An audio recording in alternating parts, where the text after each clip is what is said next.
ஐயா ஆண் பனை பெண் பனை எப்படி பிரிச்சு உருவாக்குறதுங்க ஐயா? நமது பழங்காலத்தில் இருக்கிற பனைகள் ஒன்று பழம் தரும் மரம், ஒன்று பழம் தரா மரமாக வந்தது. இதை நான் பல நாள் ஆராய்ச்சி செய்து அதை 86 ஊன்றி பரீட்சை பார்த்ததில் மலக்க விடும், இப்படி மலக்க ஒரு கொட்டையை பிரிச்சும் காயிலிருந்து உடைச்சு மலக்க விடும் ஊன்றும் கொட்டைகள் அனைத்தும் பெண்மரமாக வருகின்றன.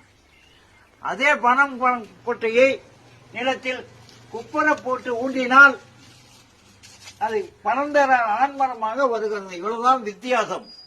இதை நாம் பனந்தரா மரத்தை அடியோடு நம்ம நாட்டில் அதில் எந்த பலனுமே இல்லை. ஒன்று பதநீர் கட்டலாம், அப்புறம் மற்றதெல்லாம் ஓலையும் விறகும் அது எல்லா பெண் மரத்திலும் கிடைக்கிறதே தான் கிடைக்கும்.